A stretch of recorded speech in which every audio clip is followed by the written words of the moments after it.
Hello, thank you for joining me, Patrick Arundell, for your in-depth weekly horoscope forecast for week commencing the 8th of July. And what a gripping week it is. So please do watch to the end. I would be immensely grateful if you would subscribe, comment, like or share, or if you can also click the alert button, because I'm going to be releasing a lot more original videos beyond just your Zodiac forecast. So please look out for these. So this week, it begins with the power that's pulsating from the heavens from last week's solar eclipse in the sign of Cancer, still very much to the fore. So this Cancer energy is all about nurture. It's about where we feel most comfortable. It's about sharing our feelings. It's about feeling more secure in our environment. It's about linking with the people who are meaningful for us. Now, if we're really lucky, that can be family members, but for many people, the extended family or friends can represent that group of people where we can open up and share how we feel. So I feel the need to feel comfortable in ourselves and where we are, whether it's where we live or where we work, or even where we actually go out and have recreation, is actually going to be very important. Now, of course, we still have the drama of Mars in the sign of Leo, which is going to continue through to the middle of August. This is a superb location for Mars. It enables us to invest in our creative talents, and also if we have any flair or performance ability, this is certainly a fabulous time to put those talents forwards. But last week, Mercury, of course, in this sector went into a retrograde, and Mercury and Mars are going to be combining this week. When this happens, there can be a tendency for us to be a little bit impulsive, to speak quickly, to hear some information and react in the moment. Now, because Uranus, the planet of surprises, is actually in conflict with both Mercury and Mars, it's going to be important, if someone does test us this week, that we slow the debate down and we don't just respond quickly. We give ourselves some time to just think it through, and then we're much more likely to provide a more considered response. Now, ironically, Venus, also now in Cancer, moved last week, is forging a very positive link to Uranus this week. And someone close to us can surprise us with a lovely gift, a tremendously thoughtful gesture, or perhaps we can find a way to reignite some kind of relationship by taking a fresh look at it. Now, Venus also governs money, so don't be surprised if you can find a way to declutter your home, sell off some items that you no longer need, and actually make a nice return for yourself. Or it's also possible that you may think about how you can change your home to create a more spacious environment, because remember, environment is very important with the sign of Cancer. Now, Jupiter, the planet of expansion, excitement, and of course good fortune, does continue in its home zone of Jupiter, but it too is in retrograde through to the 11th of August. And that is clashing this week with Neptune. Neptune's also at home in the sign of Pisces, but this square just suggests that if we do hear anything this week where someone's trying to big something up to an extraordinary degree, we don't get too caught up in the drama of their claim. It's important to keep our feet very much on the ground. Now, in the early part of this week, the Sun does go face to face with stern Saturn. In the latter part of the week, with the rather revolutionary energies of Pluto.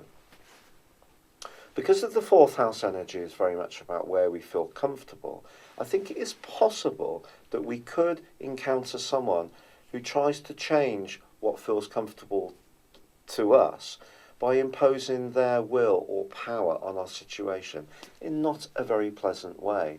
This could be someone who's a kind of speak now, think about it later kind of person. It could be a boss, a line manager. It could be some family politics that come up where someone from a different generation is a bit out of sync with how you're feeling. So it's going to be important to know where to fortify your boundaries so that somebody doesn't just come along and actually push you around, but equally it's also going to be important to understand our power and how other people see us. So this week is an opportunity for us, through the potential tension that can come from those oppositions, just to be mindful of how other people perceive us, but also what we expect in situations, and to make sure that we find a balance. So we may have to speak up for ourselves this week, and Cancer energy is usually a bit reluctant to do that because it likes to avoid conflict. But if you can, and you do need to say how you feel, then I would say it's better to do so. Because if you do, then despite the retrograde with Mercury, despite the potential for misunderstanding with that square between Jupiter and Neptune, let's all embrace that angle between Venus and Uranus, which suggests that if we do have franker exchanges, we do say how we feel, even if it does bring some issues out into the open that may be a bit tricky, as long as we can have a proportionate and fair conversation, it can actually be really good for us.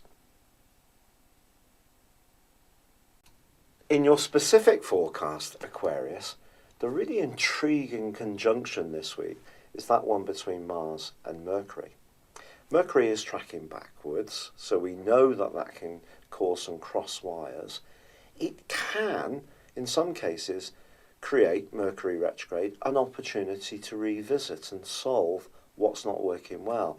And because it's in your sector of relationships, and in your 7th house as it is, it can bring out that side of you which can be very noble, where you can step back and you have a great ability to see the other person's viewpoint. But because Mars is right beside Mercury, I think it's possible, as they're both being affected by your modern ruler of Uranus, that you could get more frustrated more quickly this week if other people are not playing fair as you see it. Now, of course, you know I'm an Aquarius too, so the energy that's going on in the sign of Cancer is very much about reforming our lives to make them work at a practical level more efficiently.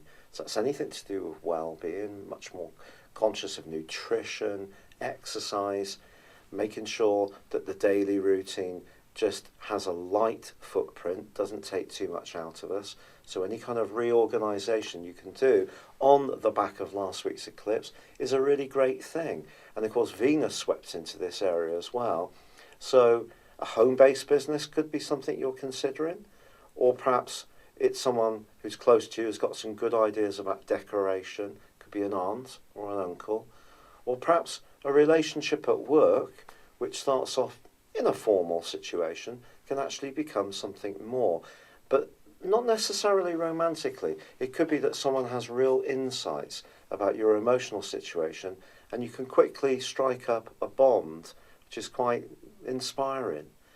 In terms of your longer term financial future, because Neptune and Jupiter are squaring, it is going to be very important, not in any way to be negative because your situation is still very progressive, but just if there are big decisions to be made, make sure you read the small print, because Neptune in the dreamy 2nd house can affect your resources. So the more realistic you are, the more you're rooted to the ground, the better it's going to be.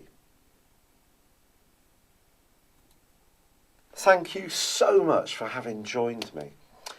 I would, as I said before, be extraordinarily grateful if you subscribe to my channel and joined me again soon for my expanding range of videos. If you'd like to get your free natal birth chart, please see the link beneath this video or go to my chart store. I do have an exciting range of products and there are some specials there to choose from too. But for now, wishing you all the best for week commencing the 8th of July. Good luck and goodbye for now.